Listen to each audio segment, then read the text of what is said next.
Bonjour et bienvenue sur ce nouvel épisode de l'écriture d'un roman. Alors comme d'habitude, je vais aborder avec vous les problématiques que je rencontre autour de l'écriture de mon roman L'Inde de Suraj. Le but de ce podcast est de partager mon processus créatif littéraire en train de se faire. Pour ça, je m'enregistre quotidiennement après chaque séance d'écriture. Ceci est donc la retranscription spontanée, mais non pas exhaustive de mon travail, avec mes différentes techniques, mes doutes et mes questionnements. Bonne écoute à vous! Le dimanche 17 mai 2020.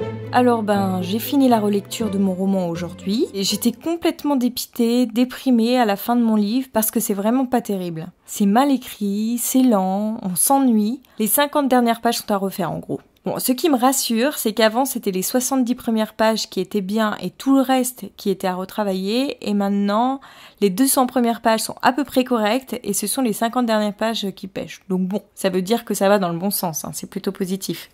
Je reviens au livre d'Erik Orsena, dont je continue la lecture et que je trouve toujours aussi passionnant. C'est marrant parce que dans ce livre, il parle aussi d'une histoire d'amour qui se déroule sur une longue période et comment elle évolue, comment elle se délite, etc. Et donc pour le moment, je suis plutôt dans la première phase qui est la phase d'amour pure et dure. Et il en parle tellement de manière légère et originale que je suis emportée. Son style me transporte, mais littéralement. Et en fait, chaque chapitre est une petite scénette où on découvre un peu plus les deux personnages, le lien qui se crée entre eux et comment l'histoire évolue entre eux. Mais des fois, l'auteur parle de choses très anecdotiques. Par exemple, à un moment, il raconte une séance de kayak dans lequel le narrateur s'avère être un piètre kayakiste, ou encore une autre scène où les deux amants discutent à propos d'un matelas qu'ils doivent changer. Donc franchement, pour le coup, on est dans l'anecdotique pure et dure.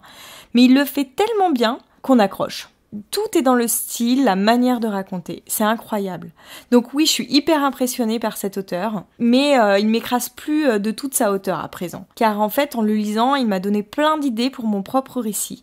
Et notamment, en fait, j'aimerais écrire mon histoire un peu à sa manière, c'est-à-dire à travers des scénettes, sans forcément de lien entre elles, mais qui feraient évoluer le récit par petites touches. C'était quelque chose que j'avais déjà pensé faire, mais j'avais pas trouvé la manière de le mettre en pratique. Et là, je me dis que je pourrais être assez inspirée pour le faire. Et donc du coup, à force de lire et d'avoir des idées qui me venaient en le lisant, ce livre me fait prendre énormément de notes. Et pas que des notes d'ailleurs, je recopie aussi les passages que j'aime bien, les phrases bijoux, et il y en a mais partout. Alors soit ça faisait longtemps que je n'y faisais plus tellement attention, soit ça faisait longtemps que je n'étais pas tombée sur un auteur aussi inspirant, mais en tous les cas, j'arrête pas d'annoter tout le temps. Et puis à côté, je fais aussi beaucoup de commentaires, parce que ce livre me fait aussi réfléchir. Il a des idées d'une grande pertinence sur plein de sujets. Par exemple, il y a une chose dont il parle, il dit que l'obsession des femmes, c'est le temps. Et c'est drôle parce que moi, c'est mon obsession. Alors, je ne sais pas si c'est le cas de toutes les femmes, mais lui explique que toutes les femmes qu'il a rencontrées, et je crois qu'il en a rencontré pas mal, en fait, étaient obsédées par le temps qui passe. Alors, je ne sais pas si c'est une vérité générale avérée, mais en tous les cas, moi, c'est ce que je ressens, et c'est vraiment quelque chose qui m'a parlé, du coup. Et donc, à force de lire, cette lecture m'a vraiment donné envie de me remettre à ma propre écriture. Donc d'habitude, comme on est dimanche, je lâche un peu par rapport aux autres jours. Donc par exemple, ce matin, j'ai travaillé juste 2 heures. Et puis je me suis dit, si j'ai envie de m'y remettre dans le cours de la journée, j'y retournerai. Mais pas de pression, on est dimanche, cool. Parce que sinon, je suis tous les jours au taquet. Et je pense qu'au bout d'un moment, ça ne sera pas forcément salutaire pour mon écriture. Je pense qu'il faut quand même arriver à se préserver un petit peu. Alors c'est important pour moi d'écrire tous les jours, même le dimanche, même les jours fériés. Mais voilà, si je fais que 2 heures ou 1 heure ces jours-là, c'est pas trop grave. Il faut juste que je garde le fil rouge en fait. Et donc du coup, avec toutes ces idées, j'ai eu envie de m'y remettre. Et comme j'ai fini ma relecture, je suis passée en phase de correction. Et en relisant le début, je me dis en fait, non, c'est pas si mal écrit finalement. Ça m'a un petit peu rassurée. C'est vrai qu'au début, il y a des passages un peu drôles, ça va vite, c'est enlevé. Je fais passer quand même beaucoup de choses. Et je pense qu'on plonge avec ma protagoniste dans l'Inde que j'ai envie de faire découvrir. Et c'est un peu le but de mon histoire. Et je pense du coup que si ça marche moins bien à la fin, c'est justement parce qu'on perd ça. En fait, je suis tellement obnubilée par la relation entre mes deux personnages que j'en oublie la découverte de l'Inde, la plonger dans cette autre culture.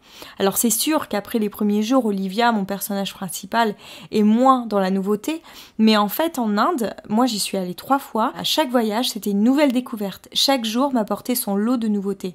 Et donc ça, il faut vraiment que j'arrive à le faire passer dans mon livre, à le faire sentir, c'est-à-dire qu'à chaque moment, il se passe quelque chose.